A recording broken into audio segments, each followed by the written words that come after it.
Luigi's Mansion 3. Luigi is back for his third ghost-busting adventure, and this time he's pissed! You might have heard of this game, but in case you haven't, here's a quick summary. Luigi's Mansion 3 is a game about Italians, hotels, and ghosts. And it's the third game in a franchise about Italians, mildly unsettling buildings, and ghosts. For his third solo adventure, Luigi gets invited to a luxurious hotel called The Last Resort, but it turns out it was actually haunted. Whoa! So by using a super-powered vacuum cleaner called the Poltergust G00, Luigi is going on yet another adventure to give some ghosts the time of their afterlife. Man, do I love this game, and I'm not the only one. This game got some very good reviews when it came out, and for good reason. Let me just name some of the things in this game that will make you wowie zowie like a happy little Italian. The ghosts are absolutely great, the slamming mechanic is super satisfying, you can suck up almost anything that fits into the Poltergust, all the different floors are incredibly varied and colorful, and the same goes for pretty much all of the bosses. You can shoot Toad, and I mean literally shoot Toad. There are tons of collectibles, achievements and references throughout the entire game. The animation is fantastic, honestly some of the best I've seen in any game. There's full multiplayer for both the story and minigame modes, and there is a lot, and I mean a lot of money in literally everything. But, of course, just like any game, there are also some bad things. First of all, the game is a bit on the short side. There are some strange control quirks it never tells you about, and the enemies are awful. Wait, what? Hold on, bad enemies? Didn't you just say that the ghosts are absolutely great? And now you're saying they're awful? What happened? Well, okay, I think I should be more specific. I don't think all ghosts in Luigi's Mansion 3 are bad enemies. I only think this about the standard variety of ghosts in the game, the Goob. My problem with the Goobs is that they don't act like enemies and don't feel like enemies. But I stand by what I said. I think these guys are great ghosts but terrible enemies. And I think that them being great ghosts only strengthens how I feel about them being bad enemies. But that probably doesn't make much sense right now, so let me explain why I think the Goobs are bad enemies and how them being great ghosts only reinforces that thought. Yet there's also something else about this bad enemies good ghosts relationship that I would like to talk about. And that something is what I have called the Goob syndrome. However, before I can tell you what the Goob syndrome is, it's important that we first understand the fundamental part of enemies or artificial intelligence in general, namely their behavior. Now, AI or enemy behavior is something that pretty much every game has and every game does differently, which means there's not a one-size-fits-all approach for how to design enemies in games. So for the sake of this video, I'm going to split AI behavior into how an entity feels and how an entity acts. And I'm going to explain this using two distinct terms that I'm going to call passive behavior and aggressive behavior. And before you make any assumptions, these terms do not mean not fighting and fighting. There's more to it than that, and I'm going to explain to you what that is and how they're related to the ghosts and this so-called Goob syndrome. So, let's go, shall we?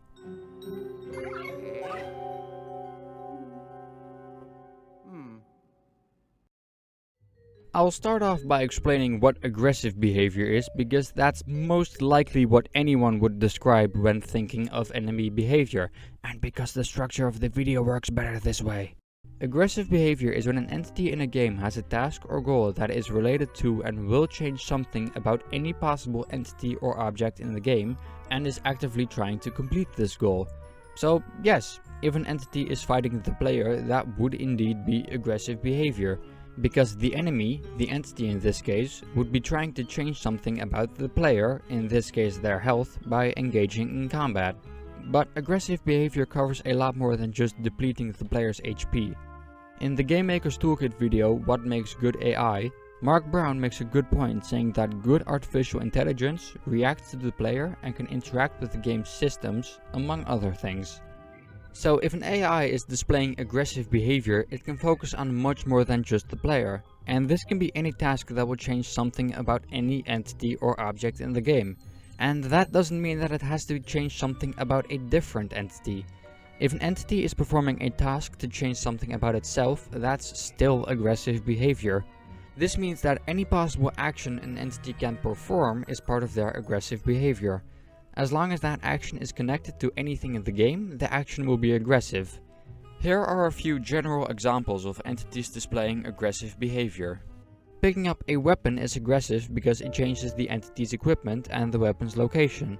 Using an item or spell to heal is aggressive because it changes how much HP that entity has, and sometimes also changes how many healing items or spells can be used after that. Walking to another position, whether it's a random location or patrolling on a set path, is aggressive because it changes the entity's location. And yes, you heard me right, I just said that walking is aggressive. And it's important to understand that aggressive behavior really means changing something. An enemy picking up a weapon is aggressive because it changes their equipment and the location of that weapon. Most of the time they follow this up by going to a different aggressive state where they actually use this weapon. But if they stand around and do nothing after having picked up that weapon, then they will have completed their first aggressive task, but they'll just be back to non-aggressive behavior. This shows something else that's important about aggressive behavior. Entities go from one aggressive state to another. Let's take a look at bokoblins in The Legend of Zelda Breath of the Wild as an example. If one of them sees Link in the distance, they'll keep their focus on the location where they last saw Link. This staring is already aggressive behavior because it's changing the enemy's awareness and whether or not the enemy is going to engage in combat. Once they've noticed Link's presence and possibly alerted the other bokoblins nearby, they'll start running to a weapon's location. After that, they'll actually pick up the weapon, followed by moving to a suitable position to be able to hit Link, and then they'll finally start fighting him. If Link runs away, they'll chase after him. If he's in a place they can't reach, they'll shoot or throw projectiles at ow. And if Link successfully manages to escape, the enemies will walk back to their original location. And back at their original spot, they'll go back to a passive state of talking to other bokoblins, dancing or sleeping. Things that aren't meant to change anything about their equipment or state and are thus not aggressive tasks. I do feel the need to mention that I think there's a bit of a gray area between enemies not having an aggressive task and being triggered to go to one. In Breath of the Wild, enemies can go straight into a state of fighting even if they're not searching for Link to start a battle. This state of constantly being aware of these surroundings while not necessarily performing any sort of task is something that I'm going to label as neither aggressive nor passive behavior, because I feel like it falls right in between the two and is almost always active regardless of what behavior they're displaying. But it's clear that as soon as an enemy is trying to complete a task that will alter the state of something in the game, that's when an enemy is in an aggressive state. And as we saw with how bokoblins were going through different aggressive states before fighting Link, enemies focus on many more things than just the player. This is what lies at the basis of enemy behavior, and as you can tell, it can cover many different small steps before the enemy actually reaches the task fighting. But there's also more to fighting than just what the enemies are doing. The player is just as much in combat as the enemies are, and the enemy's aggressive behavior usually influences the behavior of the player. Obviously, if an entity's aggressive task is to fight the player, then the player will usually fight back, avoid enemy attacks, or run away if the enemy is too strong. But just like artificial intelligence, a player's behavior covers a lot more than just the fighting itself, and they can also focus on different objects in the environment. If an enemy is going to pick up a weapon, they'll try to stop that enemy from picking up the weapon. If the enemy uses a healing item, the player might try to steal that item. And if an enemy is patrolling on a set path, the player might try to study that path so they can sneak around the enemy, maybe even to get an advantage. This duel between the enemy and the player is what makes enemies interesting to fight. If an enemy is performing some kind of task to try to get an advantage, the player will try to find a way to counter this task to stop the enemy from getting that advantage. Actually dealing damage to the enemy is not what makes combat fun in most games. It's finding the way to deal damage. For example, the boxing game Punch-Out wouldn't be very fun if every single one of your blows hit your opponent. Instead, the opponents defend themselves and take the initiative to attack. The fun of combat comes from studying enemy behavior and finding their weakness so you can counterattack them. Actually dealing damage is more of a reward for finding the weakness, because really, when you think about it, combat is just an action-packed puzzle that needs to be solved. So, sounds logical, right? An enemy's aggressive behavior can make it so they're directly attacking the player, but it can also mean that they're performing a different kind of task. Most of the time, this task is meant to let them gain an advantage, such as getting better weapons or blocking the player's attacks. It's then up to the player to find a way to counter this behavior to be rewarded with getting rid of that enemy. This in and of itself creates interesting combat scenarios, and if there are many different objects enemies can interact with, a game can mix and match enemies and objects to create dozens of different and interesting fights. And that is exactly where the Goobs fall short. Their aggressive behavior is focused too much on directly attacking Luigi and not enough on trying to get an advantage during a fight. And if they ever do react to one of Luigi's attacks, their reaction is rarely interesting enough to make them feel like worthy opponents. To show you why I think this, we're going to start looking at the enemy behavior in Luigi's Mansion 3 and at what I think makes the Goobs awful enemies. Whoa, yeah. To get a better understanding of how the enemies in this game behave, I observed them during both passive and aggressive behavior to see not only what they were doing, but also if there were similar kinds of behavior that all types of enemies were displaying, to see if I could categorize their behavior into separate states. From my observations, I was able to conclude that there were some major differences between the ghosts' passive behavior, which I'll get to later, and in terms of their aggressive behavior, I found that their behavior could be divided into 4 different states: attacking the player, recovering from a player's attack, taunting the player, and a 4th state with some other tasks that aren't related to the player. I'm mostly going to cover the enemy behavior of the Goobs, but if you're curious about all of the ghosts' behavior, I've made an Excel sheet with all different states and behaviors per ghost species, which will be on the screen right now. Let's take a look at the first type of aggressive behavior, attacking the player. Now, to be honest, the Goob's standard attack, which is just a simple punch, is pathetic. It's slow and simple because it has a long enough wind-up or anticipation time so the player can very easily read and react to their attack, and it has very little range so it can be avoided by literally taking a step or two. Their punch attack is similar to that of the other standard ghosts from the first and second Luigi's Mansion games. The original Luigi's Mansion has the Gold Ghost, wait, that's what they're called, which is also just a wind-up followed by a punch, but compared to the Goob, the Gold Ghost has a bit of a shorter anticipation time, and although their range is shorter, they like to get closer to Luigi before throwing the punch, which can make them a bit more dangerous when fighting multiple of them at the same time. Luigi's Mansion 2's greenies have a bit of a shorter wind-up than the Goob, and their punch is much faster and has a bigger range, making it much more dangerous if you don't react in time. So it feels like the Goobs took the worst from both worlds and used a punch with a long wind-up and a short range, which is not very threatening. But Goobs also have a very strange kind of combat behavior that no other ghosts in the game have, but I shouldn't be the one to tell you. Instead, I'll let the E3 2019 trailer tell you what's so special. Take it away. Sometimes ghosts may feel inclined to gang up on you. Whoa, wait, hold on. I'm gonna have to stop you there already. Because while it is true that multiple Goobs in the same room can all simultaneously engage in combat with Luigi, only a few Goobs approach Luigi at the same time. In fact, you can see it in the trailer, only 3 Goobs are actually ganging up on the player. And only one of those Goobs is trying to throw punches at Luigi. On top of that, if you walk towards any of the Goobs, they actively keep their distance from Luigi instead of trying to keep him in the battle. Now, of course, if you're ever in a room with 10 Goobs at once, it would be absolute madness if you were surrounded on all sides and they all tried to harm you at the same time. But let's go back to that E3 trailer. Sometimes ghosts may feel inclined to gang up on you. In such situations, a burst should do. The powerful air pressure released will blow away ghosts, and it's perfect for when you need a little air. So there already is a way to make it so a group of ghosts keeps some distance from you, which just makes it seem weird that the Goobs pretty much do this for you. And besides, Luigi has plenty of other attacks to fend off ghosts, some of which I'll go over in just a second, which just makes it feel like Goobs are barely participating in the battle and makes the fights incredibly one-sided towards Luigi. On some of the later floors, Goobs become a bit more aggressive. There will be 2 Goobs throwing punches simultaneously instead of just 1, but the rest of them will still be hanging back doing nothing. This makes a fight with Goobs a bit more dangerous, just like a teensy bit, but it's nothing that will test your skills or make the fights all that more interesting. Strangely enough, on one floor in particular, this behavior is glitched, I think.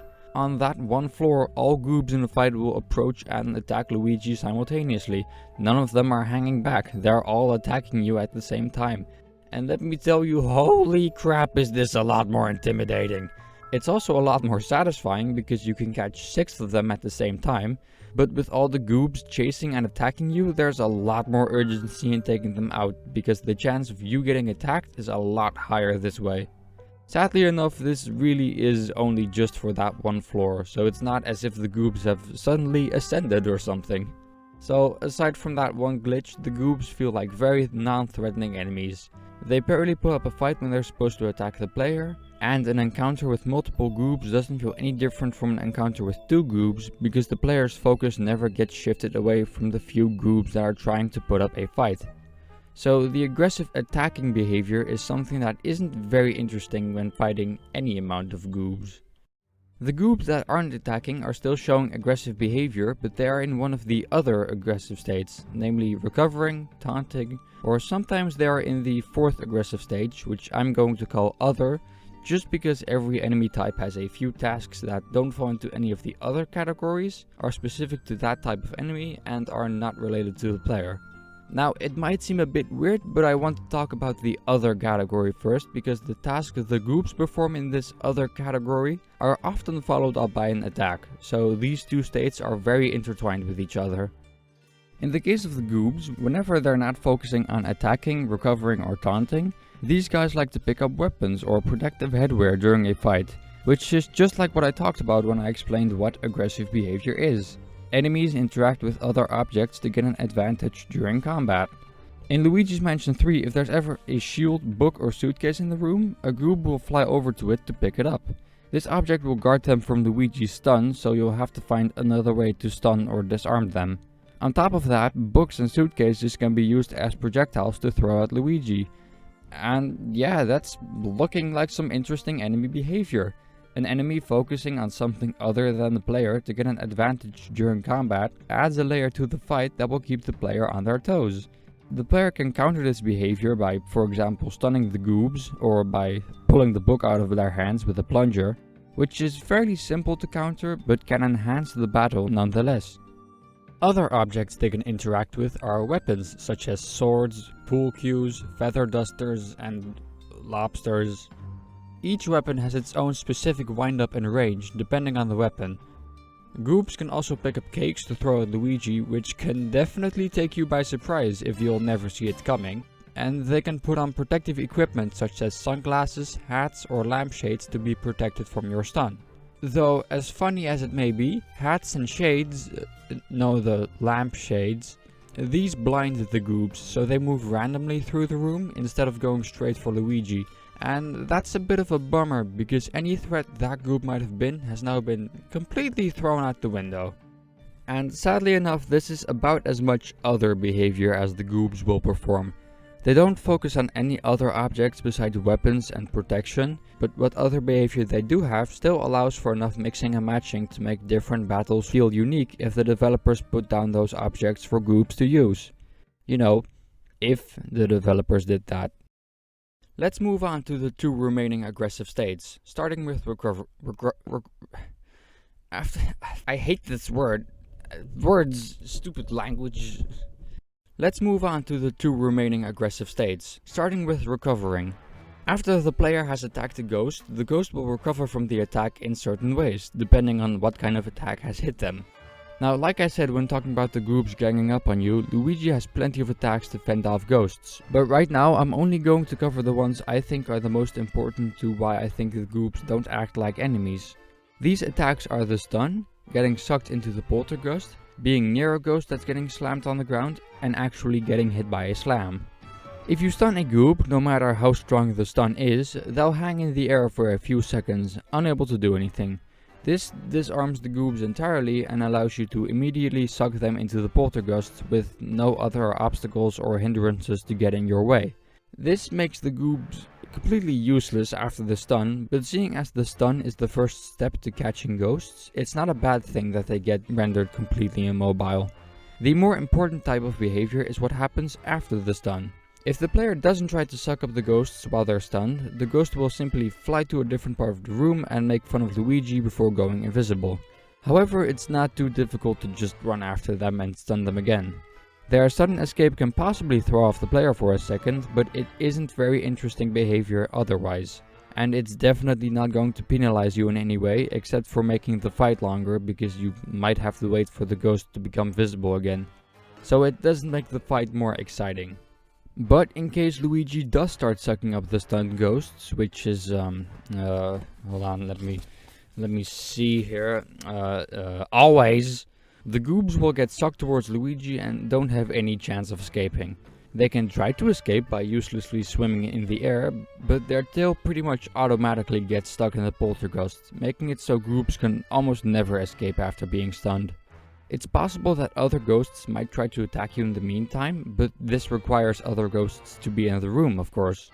If there aren't any other enemies, the goob's desperate attempt at an escape also won't make the fight much more interesting. And even while the goobs are getting sucked up, they don't have much chance of escaping. As long as the player pulls back on the ghost, there's almost no way that a goob might pull you through a room.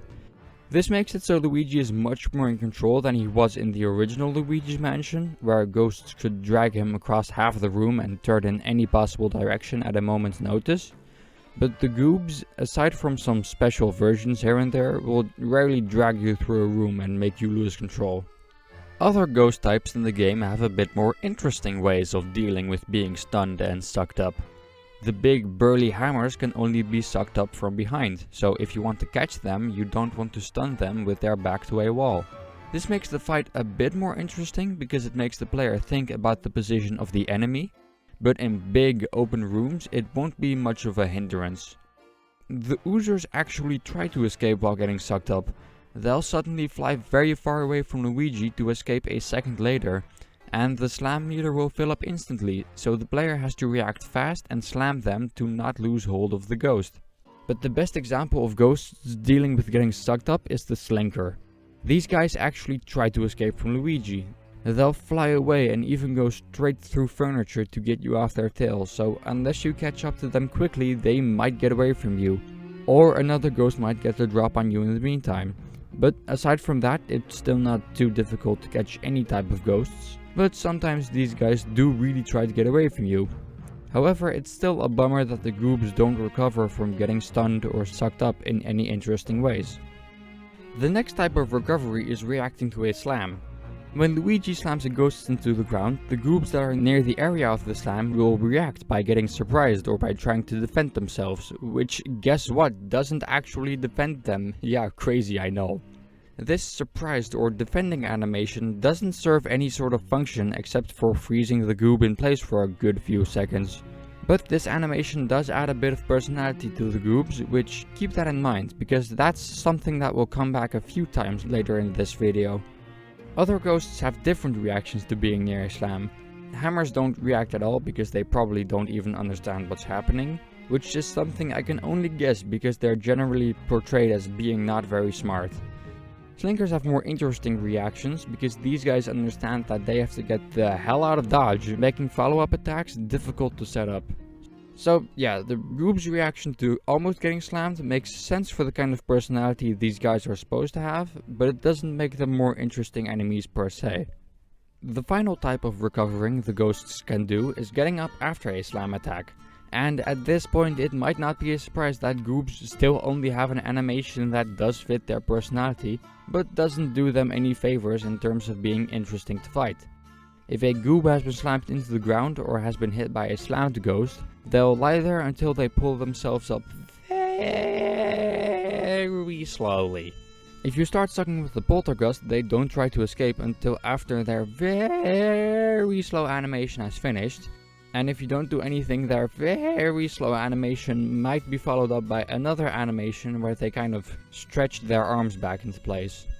This again does add personality and charm to the Goobs, but during these entire 6 seconds of animation they are completely vulnerable to getting stunned and caught, which is a very long period of time and will take away a lot of the tension of battle, because the player practically has enough time to check their phone before they need to start fighting again. Other ghosts have different reactions to getting slammed. Hammers also just kind of sit there but still need to be walked around to be caught. Oozers get up pretty fast and don't have any other fancy animations, greatly shortening the period of time where they're vulnerable to attacks. And yet again, Slinkers have the most interesting enemy behavior because they almost immediately try to get away from Luigi, which to be honest can be solved with another stun, but this will keep the player much more focused on the battle rather than getting to check their phone. But that's all of the behavior for recovering, the aggressive state in which the ghosts actively try to regain control after getting hit by an attack. And it's pretty clear that the Goobs do a lot more in terms of form than in terms of function. Most of their recoveries are slow and easy to counterattack, which will take away a lot of the tension of battle because it feels like a missed chance at catching them won't cost you anything except time. And finally, let's talk about the last aggressive state, taunting. Ghosts sometimes stop what they're doing just so they can make fun of Luigi. This is always just a simple animation that doesn't change anything about any other objects or entities, which would make it seem like it's not aggressive behavior, but I think it just barely is because it's only triggered when the ghost is in combat and because sometimes it changes some small things about themselves. For example, oozers like to hide in furniture so you can't immediately stun them and you have to find them first. But sometimes they pop out of their furniture just to taunt you, which technically changes their own vulnerability.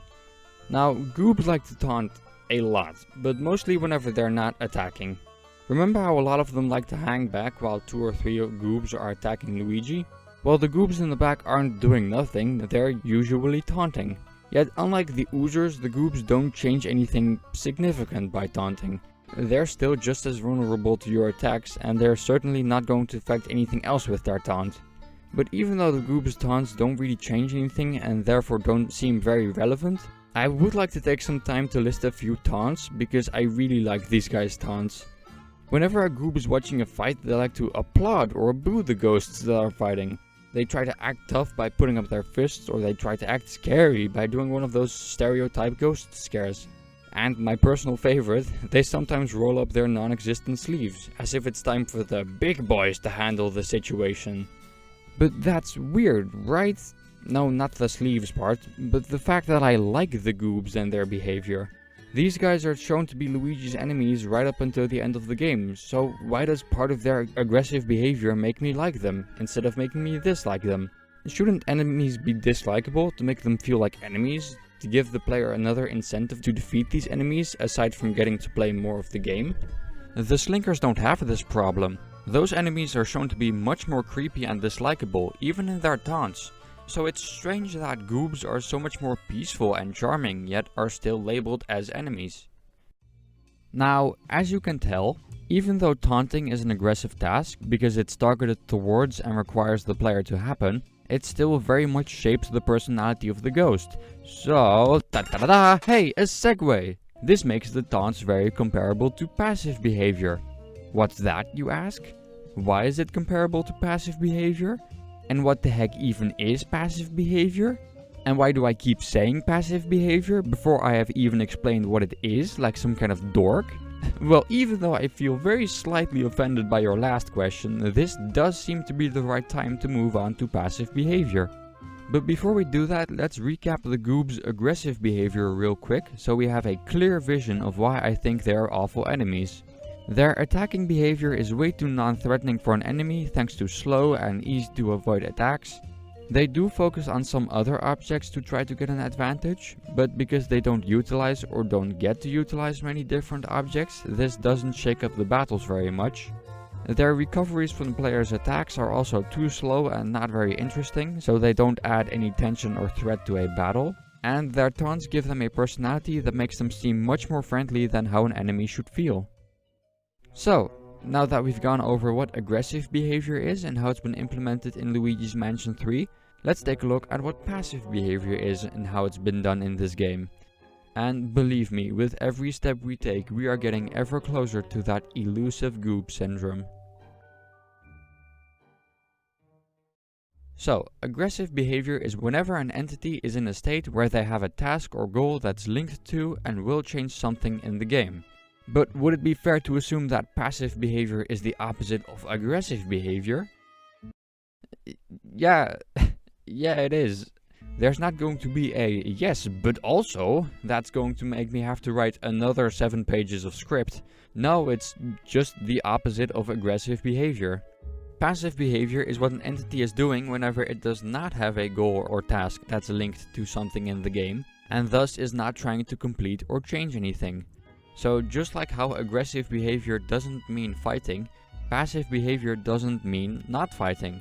And because aggressive behavior can change something about the entity who's performing the task, passive behavior also means that the entity isn't changing anything about itself. So no picking up weapons, no healing and no walking.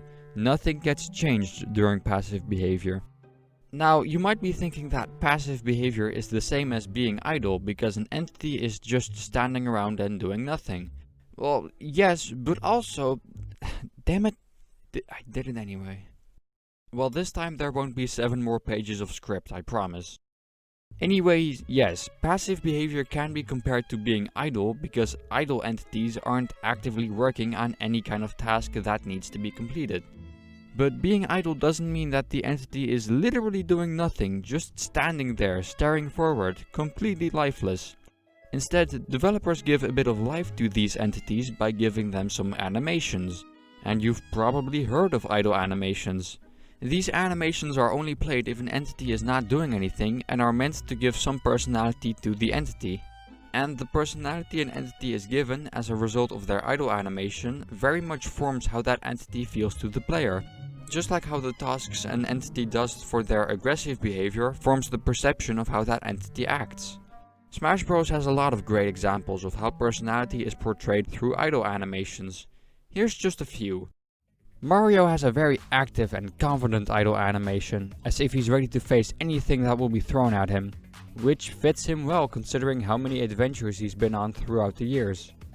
Luigi, on the other hand, isn't so much the adventuring type, so his idle animations show a bit more improvised confidence. Bowser's idle animations are very wide and intimidating to show everyone he's the boss. Daisy is very energetic, always raring to go. Jigglypuff looks a bit unfazed, then again there's probably not much happening in that balloon head. Mega Man is completely still because he's a robot. The Wii Fit Trainer always maintains good posture. Snake is still trying to be somewhat sneaky. My idle animation is badass. Ryu is in a traditional fighting pose, etc, etc. But maybe you're thinking to yourself, yeah, okay, for Smash it would be important to give everyone their own idle animations, because these characters are always on screen, and so we can distinguish all 75 Fire Emblem characters from each other. But in other games, enemies are just enemies. As long as their aggressive behavior makes them believable enemies, does it really matter what their passive behavior shows the player? In the original Luigi's Mansion, the ghosts only teleported into the room when they were about to fight Luigi. They were never just hanging out. That worked fine because the ghosts were obstacles. Nothing more, nothing less. So is it really all that important that we look at the passive behavior of the, oh god, what are they called again? Boobs? Who cares, you know what I mean. Well, if that's what you're thinking, you're not completely wrong, in all honesty. The primary role of enemies is to be enemies. As long as their aggressive behavior shows them to be enemies, their passive behavior technically shouldn't matter. But I think Smash shows very well that just taking a look at a character can already give you a considerable chunk of information about that character. And this information that's shown during passive behavior can also shape the player's perception of what that entity could do in their aggressive behavior. I don't think many people look at Ganondorf and expect him to go around giving money to charity, so this information can be very important. Design Dog, another game design YouTuber, has a video called Mechanic and Character Design, in which he explains that character design should evoke what that character can do, using Dark Souls' different kinds of enemies as examples. noting that lowly zombie enemies are much less trained at using a sword than professional knights are. So a character's design is also important because the player can get information from passive behavior through both an entity's design and idle animations. Which means that when creating an enemy, it's important to make sure that their passive behavior and design reflect their aggressive behavior, to create both a believable entity and to give the player consistent information about what that entity can do. But there's something more about this information taken from passive behavior that's also very important, and it's something that not only has to do with the personality and behavior of entities, but also with the structure and story of a game as a whole. To show this, I would like to start looking at the passive behavior of the goobs and at the setting of Luigi's Mansion 3, so I can explain what connects enemies with the rest of a game, and so we can start putting the final puzzle pieces into place for the goob syndrome. When I started talking about aggressive behavior in Luigi's Mansion 3, I said that during my observations I saw that there were major differences between the ghosts' passive behavior. And I wasn't kidding, because whereas most of the ghost types had a maximum of 1 or 2 animations for their passive behavior, the goobs had like a triquillion animations. And it's not just for the story mode either. Some animations are exclusive to the arcade-like multiplayer mode called the Scarescraper. So they really put a lot of effort into giving the goobs personality all across the board. And you know what? I'm just going to name all the passive animations that I've written down for the goobs. These guys can be cleaning a wall, cleaning the floor, hammering a nail into a wall, drinking coffee, playing in water, reading a newspaper, patrolling a hallway, which is technically aggressive because they're moving around, but it's related to something coming right up, so just give me a second to explain. Bouncing on a bed, chilling on a chair or couch, looking forward and thinking, sword fighting, talking to other goobs, and there are probably even more that I missed, I don't know. But what I can conclude from this is that these guys have been given personality aplenty. And remember the taunts from earlier, how those were just simple animations? Those were comparable to passive behavior because they also add to the goob's personality as if it wasn't enough yet.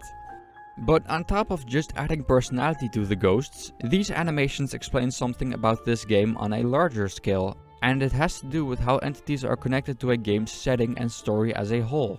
Because the goob's idle animations aren't just random jolts of personality that the animation team worked on in their free time.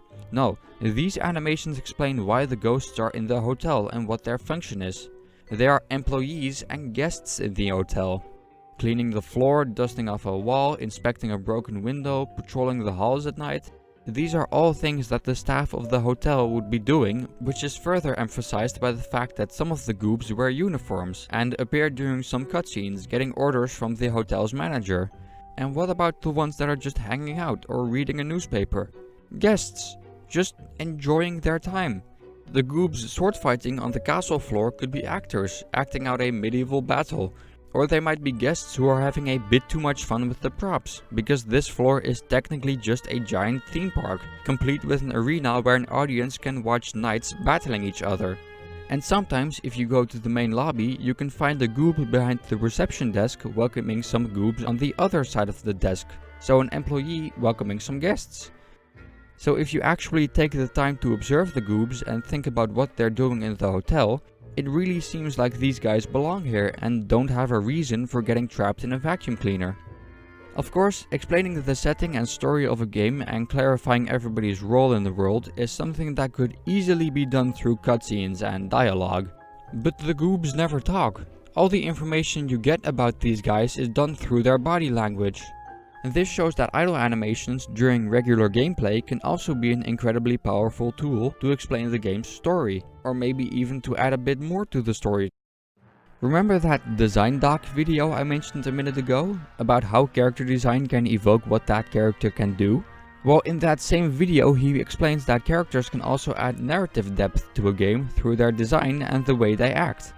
If entities look like they're doing things that they would logically be doing in certain scenarios, it can make a world feel much more lived in and can truly enhance the player's experience if done well. And Luigi's Mansion 3 does it incredibly well. For the goobs at least. The other ghosts are just kinda there. They did get placed in some logical places with the few passive animations they have, but it's not very often, to be honest. But the goobs are very well done in terms of personality and setting. And combined with the already great animation that's in this game, the goobs feel like they're right out of a classic Disney movie, which makes these guys a delight to behold whenever they're not attacking Luigi. In fact, the ghosts in the skyscraper that are cleaning up or hanging out don't feel the need to fight Luigi at all, even if you get right up in their business. And this is great because it feels very nice to have such friendly entities in a game where almost everyone you meet is trying to kill you. But this is also where the problem lies. Goobs are still your enemies, no matter how friendly or peaceful they are during their passive behavior. With the exception of a few ghosts here and there, almost every goob you run into has to be defeated to move on. The skyscraper goobs that are minding their own business have to be killed, otherwise it's game over for you. So the passive behavior doesn't fit the goobs as enemies. But what about their design? Well, the way I see it, their design is a lot more playful and happy than the other ghosts in the game. So they evoke a much lesser feeling of opposition than, for example, the hammers or oozers.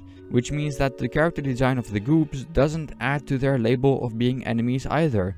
So there are multiple aspects of the goobs' design and behavior that doesn't fit their status of enemies in this game. And this kind of inconsistency is not a good thing, because it can create a huge disconnect between what the game wants you to do and what the player wants to do. I would rather let the friendly goobs live, but chances are that the game is not going to let me do that, simply because the goobs are labeled as enemies in the game's code. Which I not only find to be a huge bummer, but also a bit strange. Another one of DesignDoc's videos, Designing AI Allies, shows how AI design, or ally design in the case of his video, might become a problem if the game doesn't properly frame what the AI should be responsible for.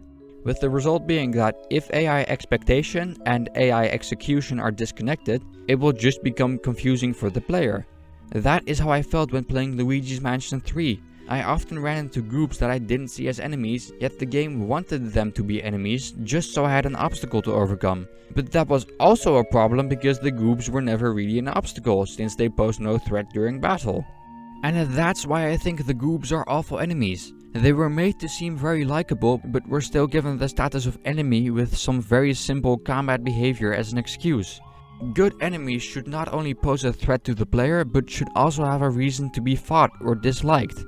The very first time you meet a Slinker, the game immediately gives you a sense of dread. The ghost gate slams shut, out of nowhere, right in front of your nose. There's an eerie silence, yet some sort of strange voice can be heard. And then, when the camera is at a much lower angle and Luigi turns to follow the floating leaves,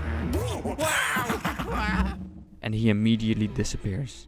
This is a very good way of communicating to the player that they're up against an enemy, a threat. And this isn't just a one-time thing. Slinkers definitely feel the most like enemies throughout the rest of the game.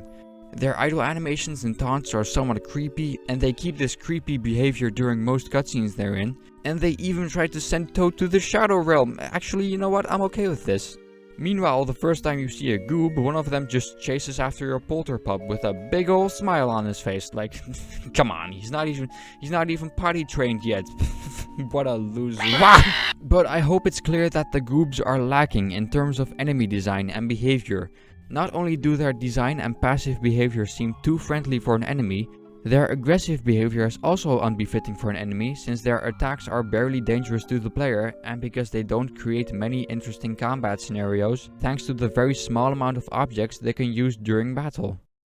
But there was something off. Something wasn't quite right when I looked back on what I thought of the goobs. And that something was that I didn't want to fight them, not because all the battles with them were too easy and got very repetitive, but rather because their passive behavior had much more of an effect on me. Whenever I encountered some goobs, I never saw them as enemies, but rather I thought of them as friendly guests and employees at the hotel. And this happened because their passive behavior shaped more of my perception of the goobs than their aggressive behavior did. But isn't that weird? As we saw, passive behavior is almost the same as doing nothing, while aggressive behavior actually shapes what an entity does in the world. The player's actions are often a reaction to or a result of what the enemies are doing. But in this case, my actions were a result of what the enemies were doing when they weren't doing something. So how come that an enemy doing nothing influenced my actions more than when the enemies were doing something? So while I was playing Luigi's Mansion 3 and after I had finished my 100th run through the Scarescraper, I sat down and started thinking about how interesting this scenario was. Passive behavior influencing the player more than aggressive behavior. So I thought about it and thought about it some more, and after a while I started wondering, maybe I could think of a name for such a scenario. And yes, ladies and gentlemen, the name for that scenario is what I have dubbed the Goob Syndrome. Yes, that's right, ladies and gentlemen. We finally arrived at Destination Goob Syndrome. It's been one doohickey of a ride, but here we are. We hope you have a nice day, keep a close eye on your personal belongings, and try not to pay too much attention to Simon's broken English. Ta-ta! Okay, in all seriousness though, I would like to finally explain what this Goob Syndrome is that I've been hyping up for so long, and that you've probably been wondering about all this time. And I think that everything we have discussed up until now is relevant to the Goob Syndrome and has already explained what it is. If I had to give a single definition as to what the Goob Syndrome is, it would be this. The Goob Syndrome is when the passive behavior of an enemy outweighs their aggressive behavior and therefore causes the player to act as a result of what that entity does in their passive rather than their aggressive behavior. This is because an entity can give information to or have an effect on the player even if that entity has no task assigned. As you can tell, this is all stuff that I've mentioned earlier in the video. Passive behavior outweighing aggressive behavior happens because more of the Goob's personality is shaped through their idle animation than through their combat behavior. This can result in the player not seeing the Goobs as enemies and leaving them alone if possible. And part of why this happens is because the Goob's passive behavior gives the player information as to why they are in the game, namely because they're employees and guests in the hotel. Now, this probably doesn't and won't happen very often in many games for a multitude of reasons. First of all, if a game doesn't let the player continue when they're acting as a result of passive behavior, then the player will just be trained to defeat those enemies, no matter how friendly or peaceful they might seem. Also, in terms of idle animations, most of them just feel like filler to make entities not completely lifeless, which sometimes results in enemies only feeling more lifeless and robotic. And in all honesty, in some games like 2D platformers, it's not necessary to give enemies idle animations, because it's another case where enemies are only meant to be enemies, nothing more, nothing less. I can remember very few examples of 2D platformers where some enemies have passive behavior.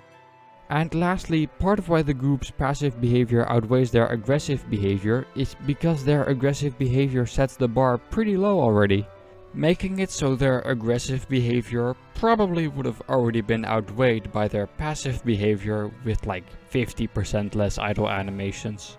But I still think that designing enemies in a way so their passive behavior will give the player more information than their aggressive behavior is something that could make for some very interesting gameplay. In stealth games like Hitman 2 for example, the player has to gather information from enemies based on things they do in their aggressive behavior, like the path they're set to walk on or the objects and people they interact with. But that game also gives you information in more subtle ways. For example, if some menacing looking men with guns are standing in front of a door, the player can assume that these guys are guarding said door. This has given the player information about what passageways they can or can't take, and if dressing up as a guard will grant them access to that door. This is one of the ways that a game can give information to a player just by the way an entity looks and feels in a certain setting that doesn't require any dialogue or hints. So even though it might happen more often in certain genres of games, it definitely is possible to make players act based on idle entities rather than aggressive entities. And I'd also like to say that passive behavior is not only important for giving information to the player or to explain how that enemy fits into the story of the game, but also just to make enemies more interesting. When I think of Dark Souls 1 enemies, I think of these menacing knights or scary monsters who are all very good at being a threat to you, but watching them from a distance is just boring. Most of them are just standing there waiting for you to show up. They're not interacting with or looking at anything in their environment. They don't show any personality beyond knight or monster, which, to me at least, Makes the world feel less alive and much less interesting to explore. But Simon, Dark Souls has so much lore! The enemies are indeed just standing there lifelessly, but that's because it's the only thing they can do in their destroyed world. The knights are guarding their post, the monsters are there for reasons, and the game explains all of this. Don't you get it, you twat? Yeah, I know. From what I've heard, Dark Souls does indeed do a good job at explaining the relationship between the world and the enemies you fight. But that's still stuff that's mostly told to you through, again, cutscenes and dialogue. And to be honest, I haven't immersed myself in Dark Souls, so maybe I'm completely wrong, but this is just my opinion. But this does show something important about enemy design and behavior that shouldn't be forgotten. Namely, that it would be wrong to say that this will always apply to every type of player. Not every person who's played Luigi's Mansion 3 will have thought to themselves, hey, you know what, these gob ghosts are pretty swell. Maybe you mercilessly killed every goob along the way, whether they were picking a fight with you or not. But I think the Goop Syndrome shows something very important nonetheless, and that's the fact that entities in games consist of more than just their actions. Just as much of their personality is shaped through their passive behavior as their aggressive behavior, and passive behavior can have just as much of an influence on what the player is going to do. So while this might not apply to every single player, it's still something that could be kept in mind while designing a game, to add personality and maybe even some strategy to games. And to illustrate possible ways games could add personality and strategy by using a mixture of both passive and aggressive behavior, I'd like to go over some examples that I have thought of. They are probably not the best examples, and they might be way too costly and time consuming to ever be implemented into any real games, but I think it could still be interesting to present and discuss these possibilities. So, I've got 3 small examples. The first example involves a game we're familiar with by now, Luigi's Mansion 3. Imagine if the Goobs really were just peaceful guests and employees in the last resort. Their current passive and aggressive behavior doesn't necessarily need to be changed, but maybe their ganging up behavior could be changed. Let's say that Luigi walks up to a group of peaceful Goobs. They're just hanging out, talking to each other, not doing anything wrong. But when they see Luigi, they get surprised and seem reluctant to start fighting him. At the start of the battle, 2 or 3 of them could go up to Luigi to throw some weak punches at him, while the other ones watch from a distance, just like how it is right now. If Luigi starts fighting those 2 or 3 Goobs, the other ones might notice this and get more aggressive. More Goobs approach Luigi simultaneously, their attacks become faster and more frequent, and they'll try to find and use weapons more frequently than before. But what if Luigi never started fighting back? Maybe the Goobs could start being a bit more hesitant. They don't try to attack you anymore and instead wait to see if Luigi is friendly. And if you leave the Goobs alone for long enough, they'll stop fighting altogether and start being friendly towards Luigi. Now the player has gotten a chance to see what kind of enemies they're up against and can act however he would want to act towards those enemies. And the enemies will have noticed this player behavior and have reacted to that in a way that makes sense for their personality. This is the kind of personality and strategy that can truly spice things up and has a much more interesting interaction between player and enemies than is the case right now. The issue with such behavior is that this kind of morality system should be clearly explained to the player, so they don't think that killing is the only option. And what do you know, there's a game just like that. It's a small indie title called Undertale, and it's most definitely very unknown and not in Super Smash Bros. Ultimate, available on Nintendo Switch. Nah-ah! Undertale starts off with Flowey, who's not even subtle about the fact that murder is an option. This makes the game seem like a more traditional RPG, where you go around beating the snot out of all the enemies in your way. But immediately after this, the game introduces you to Toriel, a friendly goat mother? It's probably somebody's kink. And Toriel teaches you about how to win battles without having to kill the enemy, by instead sparing them. This tutorial... I get it. It very clearly communicates the different outcomes of battle depending on what the player does during battle.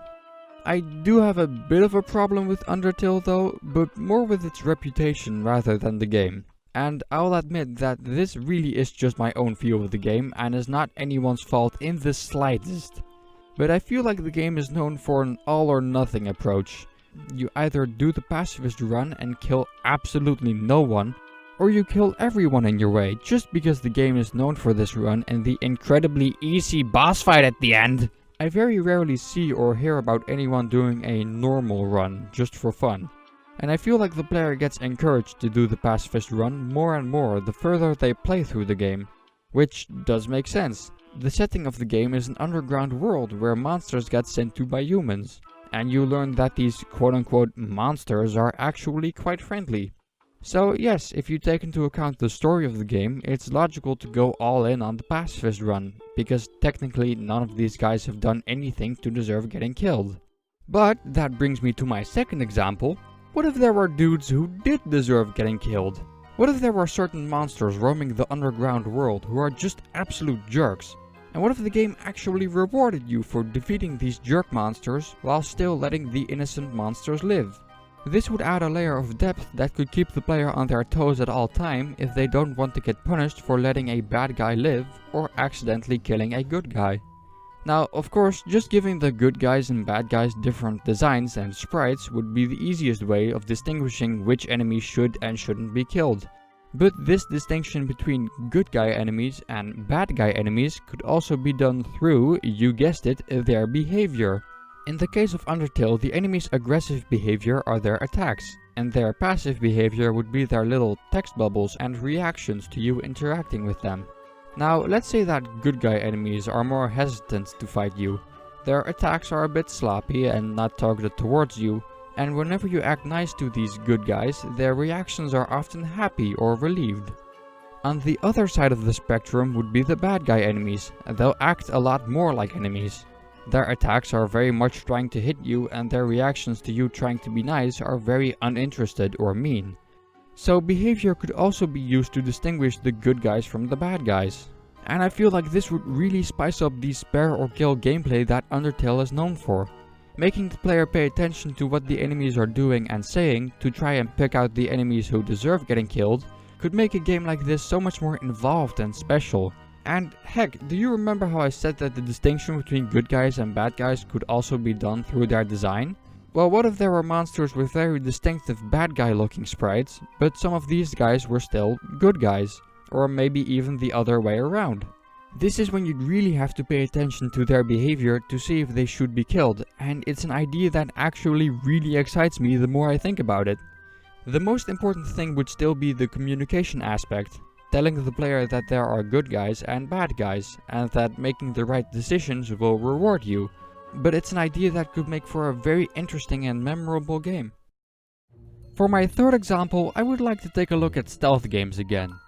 I honestly haven't played many stealth games, I've played more stealth sections in games, but I'd still like to throw some ideas out there. Now, the point of stealth games is being stealthy, obviously. You're not supposed to go around murdering everyone, you're mostly trying to not get detected by staying out of sight or by blending in with the environment. So my third example isn't about how enemy behavior can influence the player's choice of who to kill. Rather, I'd like to think of ways to show the player how he could be stealthy. And there's already a good example of this in Breath of the Wild, the Yiga clan base. Throughout the game, you occasionally run into Yiga clan members who want to murder you. When you defeat them, they drop bananas. In their base, you can find a horde of bananas. And I'm pretty sure that some NPCs even tell you that these guys are obsessed with bananas. So what happens if you drop a banana in front of a Yiga member during the stealth section in their home base?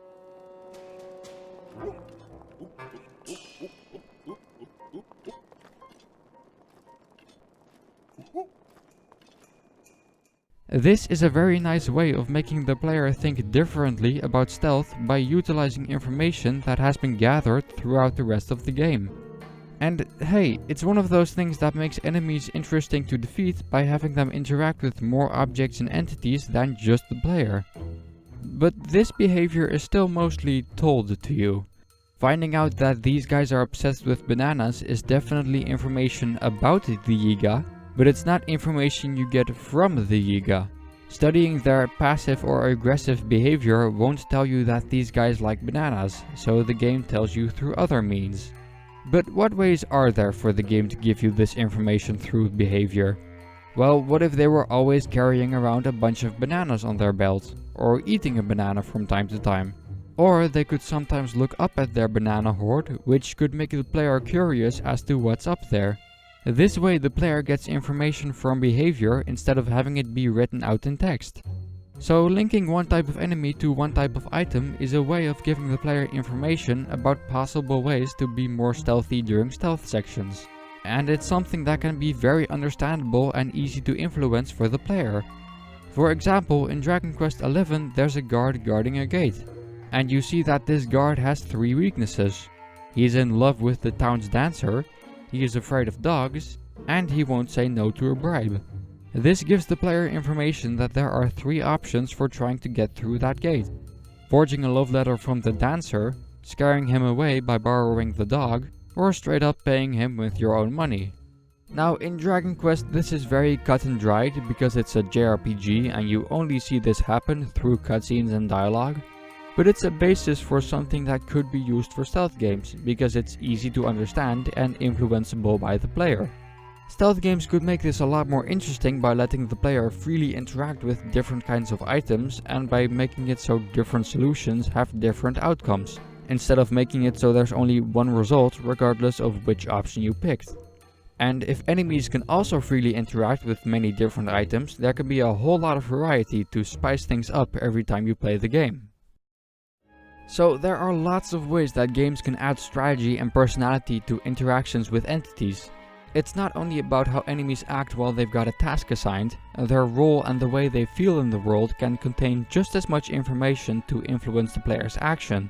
And even when they have a task assigned, they shouldn't interact with just the player, but also with other objects in the environment. The player can then study and learn from these enemies to find their weaknesses, look for ways to get an advantage, or to see if they feel like those enemies deserve being fought. And making it so this interaction between player and enemy can have different outcomes depending on the actions from both sides can make games more interesting and special for each and every person playing the game. But whether the game lets you create different outcomes or not, next time you encounter an enemy in a game, just remember that they are just as much a part of the game's world as you are.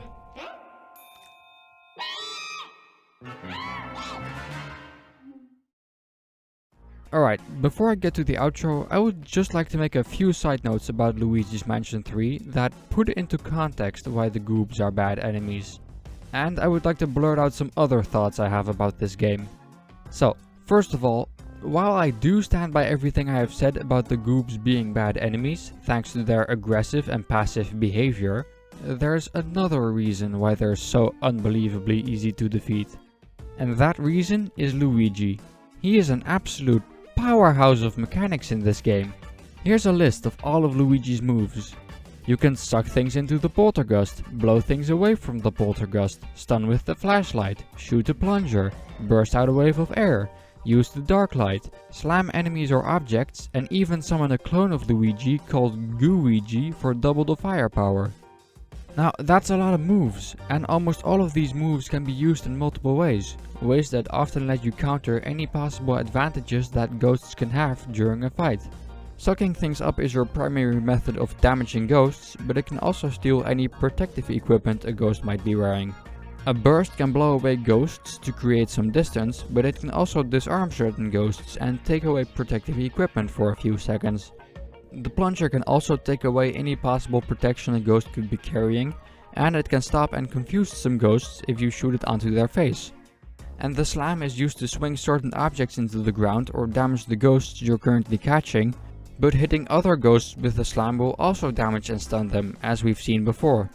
So you have a lot of ways to damage ghosts, but ghosts don't really have any ways to counter your attacks. And whenever they do have something to protect themselves from one of your attacks, another one of your attacks might just as easily disarm them again. For example, there is no counter to a slam. The Slinker is smart enough to move away from a slam, but if you hit any ghost with a slam, the outcome is always the same. The ghosts get damaged and stunned. In short, battles are usually incredibly favored towards Luigi. While Luigi only had the Flash and Suck to hurt ghosts in the original Luigi's Mansion, Luigi's Mansion 3 has given Luigi a cornucopia of attacks without giving the ghosts as many counters in return. So part of why battles in this game are so easy is because Luigi is just so dang overpowered. Oh, and whenever an enemy has some sort of weapon or protection that Luigi can't get rid of using his moveset, it usually requires some sort of external and once only solution that the player is not familiar with, creating a few battles that can be very confusing to some players. But other than that, there are just a handful of things left that I want to say about this game. So if you'll allow me to name them real quick.